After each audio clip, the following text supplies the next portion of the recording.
How's it going there, YouTube? Well, you guys might be thinking I'm kicking it old school on the YouTube here with all the farm toy videos and whatnot.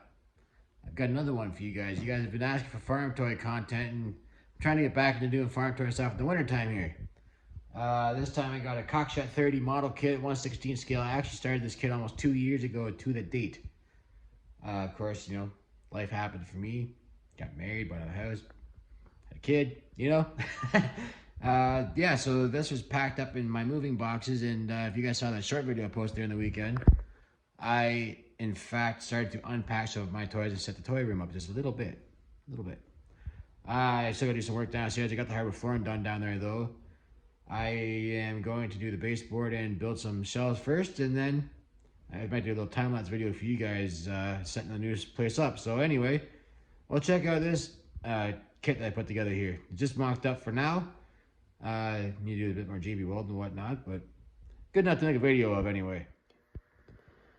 Alright, so this Cockshutt 30 kit came from Nick Jolly's, of course, out of Alma, Ontario. This is the same guy I got the W4 model kit from, quite a few years ago now. I think it was probably about, well, it was before I got my real one. I mean, I'm going to say maybe 2017 kind of time.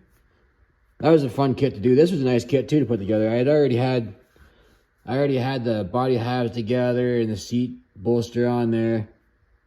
The seat support, rather. So I really just had to drill a few more holes and mock a few more things up. The fenders aren't glued on just yet. I'm going to use JB Weld for that. I did have a little boo-boo here in the hood, but the muffler kind of covers up. I'm going to JB Weld that. It is hard to drill a straight hole on a curved hood, even with a drill press. So I'm going to get that fixed up, and then I'll make the muffler nice and straight, of course. Hide in there, before I started making video clips. But anyway, like I said, the fenders aren't JB welded on yet, but I got the belt pulley put on there. I did drill the hole for the rad cap, the gas cap, the air cleaner. So I'm going to put them together. I'll use some JB Weld and kind of hold them in there nice and tight. I got the drawbar on there with the supports and whatnot. This is a steerable model, of course. Not with a steering wheel, but just enough to, when you're sitting on the shelves, you can make it turn. Pretty nice little kit. You got the lights in there and whatnot, gear shift. That's the other side. Like I said, it's just mocked up for now. I'll probably JB Weld everything up here tonight and let it sit, and maybe tomorrow or the next night, be ready to shoot some primer on this. I have been priming my models as of lately. I never used to prime them. But a bare cast, or if it's rough parts like this, I've been shooting primer on them before I paint them now. But I'm not going to be painting this one until I have this one ready for paint. Not really going to be an 80 update, but just kind of doing some more wire wheeling over here. But yeah, slowly but surely getting this one back together, because I do want to get this tractor together at least before Cookstown time. If not, worst case scenario, milk, because I do want to plow with it this year.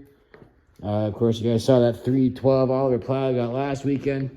I watched a video by Oliver66 Farm Boy on the ride home tonight. I had something to listen to in the truck there. Very, very good YouTube channel, and had a lot of information on that plow that I did not know. I might do a little video about that later on. But anyway, that's pretty much it for the Cockshutt 30 review here, and I'll see you on the next one. So if you guys like what you see, as always, please comment, rate, and subscribe. Thanks for watching.